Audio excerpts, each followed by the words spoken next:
Oh, thank you so much for having me. It's really an honor to be here and to present this information today. Mapping the mechanism of consciousness.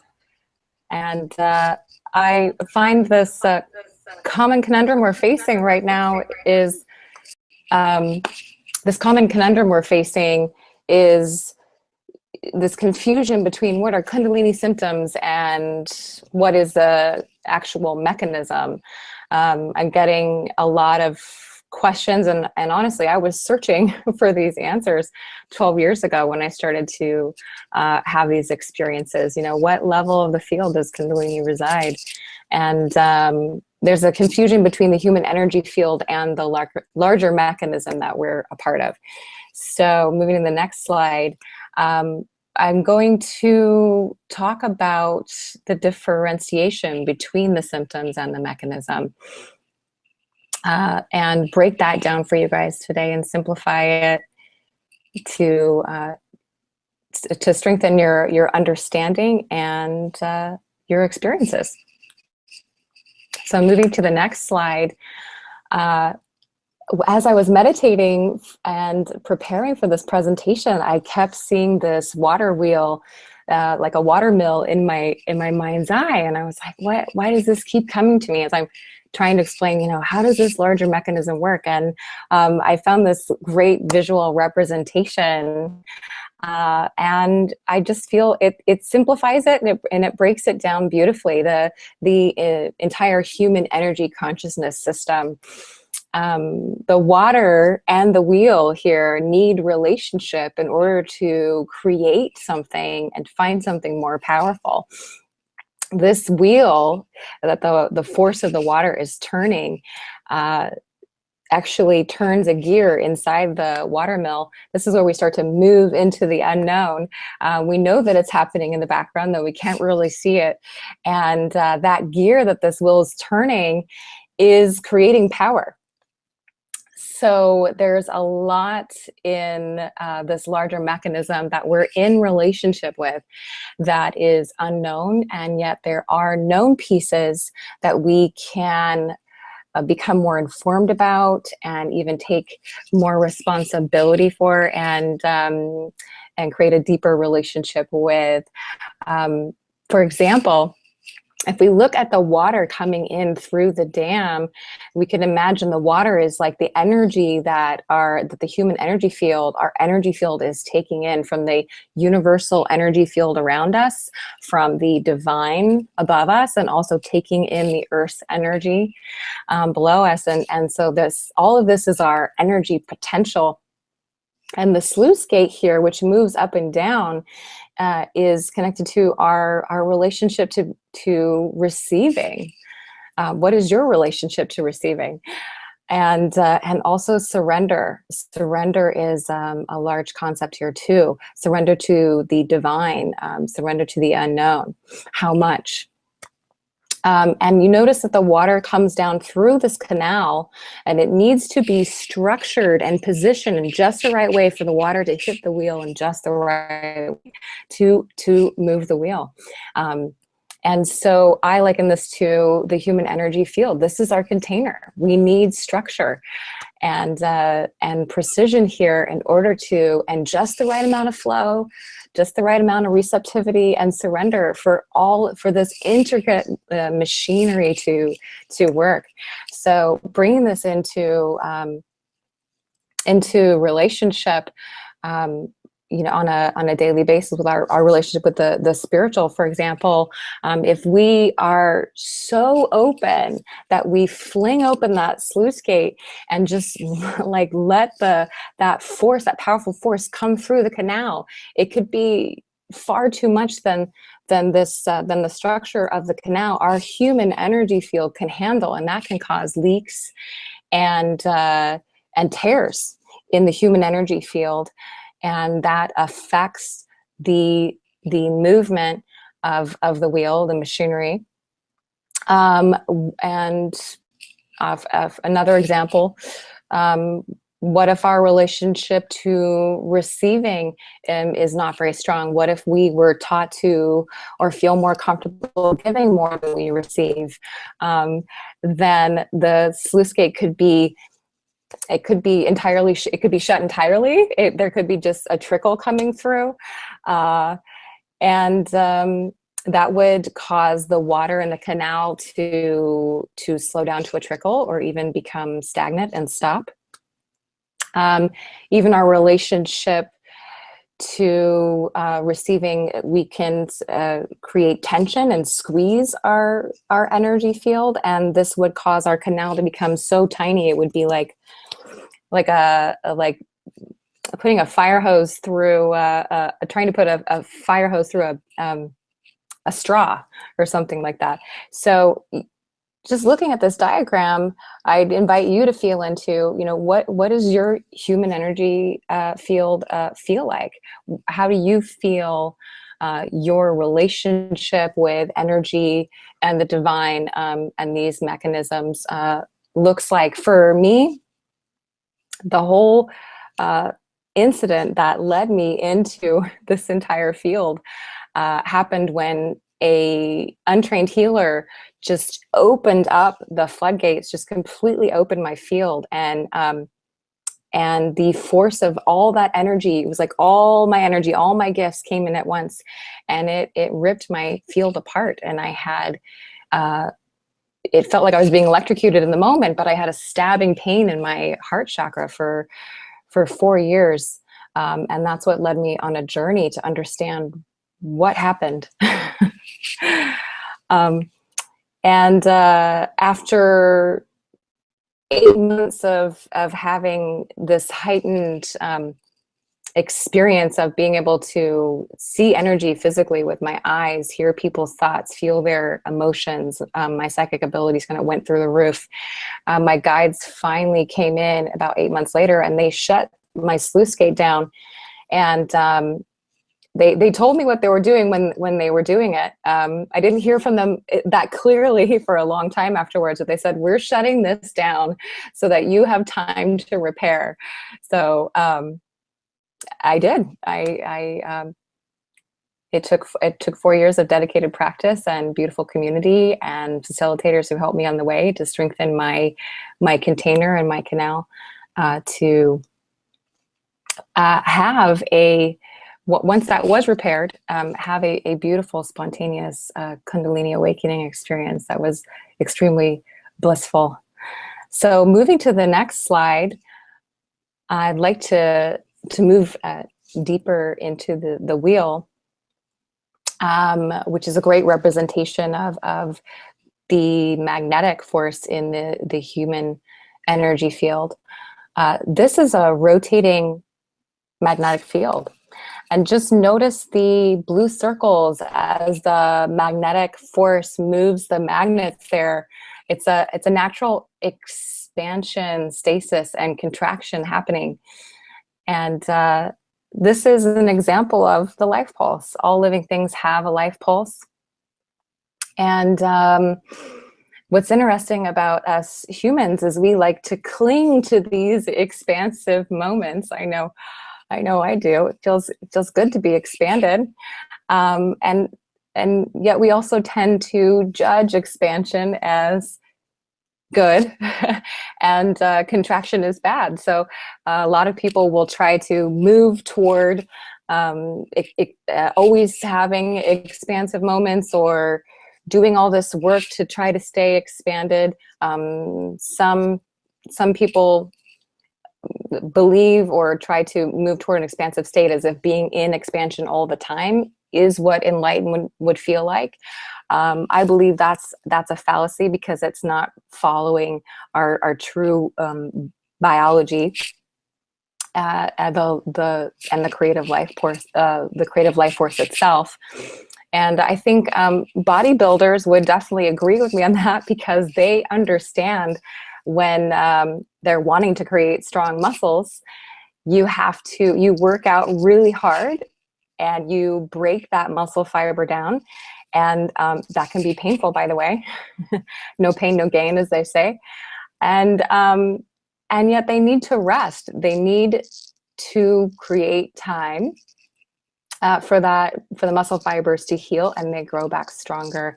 And I would say that is a great analogy for what we are doing as we strengthen our energy container and grow in our awareness and relationship to consciousness.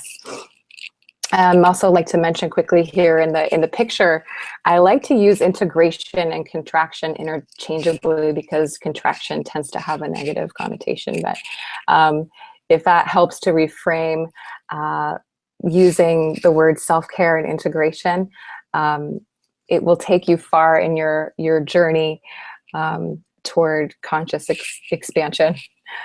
So moving to the next slide, let's go even deeper here into the human energy field, which is an electromagnetic field.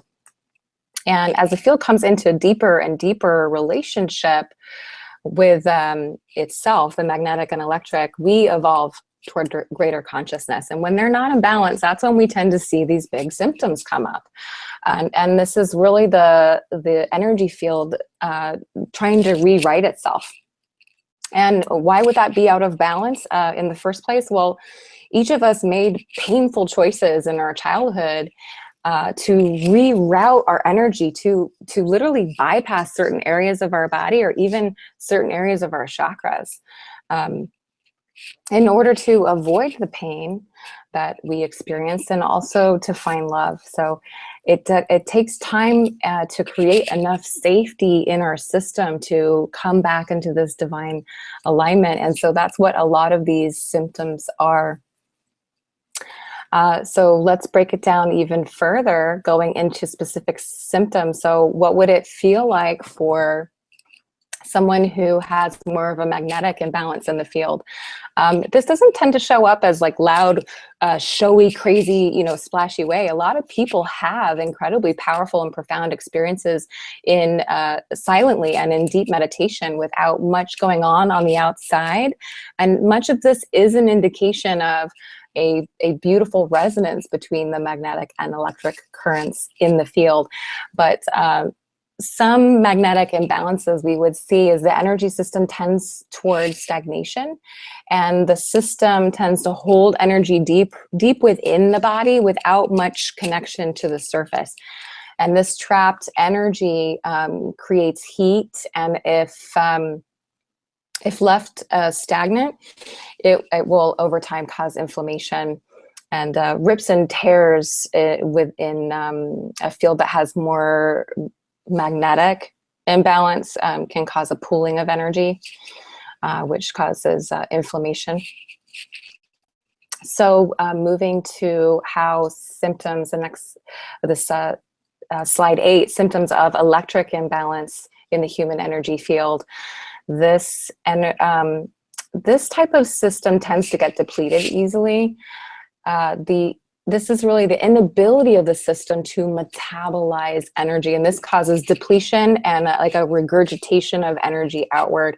And this regurgitation, or like it's literally like, oh, I don't know what to do with it. So sort of like a pushing the energy out is not a healthy form of release. It can be confused with release. And so sometimes this jerky energy that people talk about in ascension systems is the body not being able to handle all the energy that's coming in at once.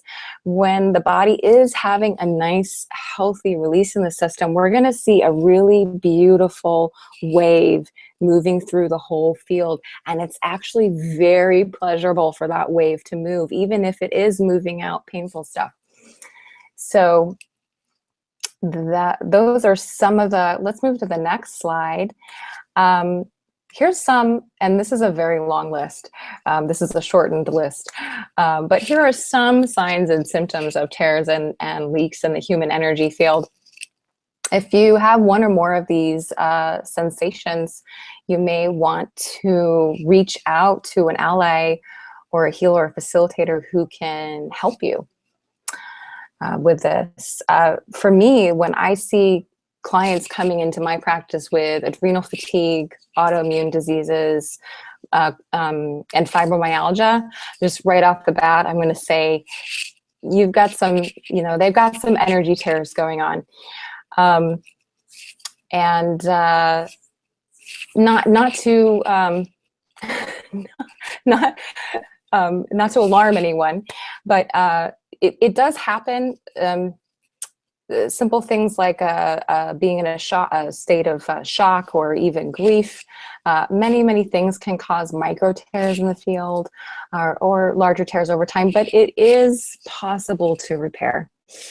And it does take time with you as an active participant, especially if you find a practice that helps to strengthen your container. And I'm going to be getting into that shortly, along with exercises and a facilitator that can help you to repair those tears. It is possible over time to find health. I was able to heal myself from debilitating rheumatoid arthritis through doing this work, receiving energy healings, and also practicing some of the techniques that I'm going to talk about in just a bit. So let's move to this video, which is shocking. I just thought this was a really cool example of our relationship to Kundalini. It is not a passive relationship, and this was caught on high-speed film, and scientists were able to see for the first time how lightning will rise up to meet itself. And what's interesting, for our work, if you notice how many streams of lightning coming down, but there's one that connects where the lightning's also rising up, and that's our work. We're like a lightning rod. In fact, if this building didn't have a lightning rod, the lightning would have hurt it, would have affected it. Our human energy field is like the lightning rod, and without the strength in that field, these higher refined energies that want to come in, they can really cause some damage to our system if we don't have that foundation. I see that a lot with thyroid issues. When we open up to this divine connection, but we don't have a grounding underneath, it can really that energy can blow up the thyroid. So we must develop our container to a point where we can attract and contain the power while protecting our energetic body. And as our container becomes stronger, we are attracting and transmitting simultaneously, which is really exciting. So let's go ahead and skip to slide 12. Moving into what it looks like for a healthy field. And I love this Latin proverb, still waters run deep.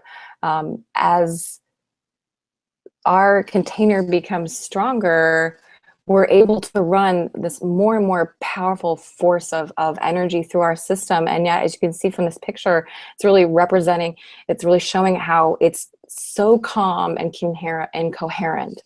And when our energy field has become strong enough to, or our charge has become strong enough, our coherency has become strong enough, it can align with and begin to have a healing relationship with Kundalini. And this is what happened to me when I had my first Kundalini awakening experience. And this energy can come through me in my healings to others when they're ready.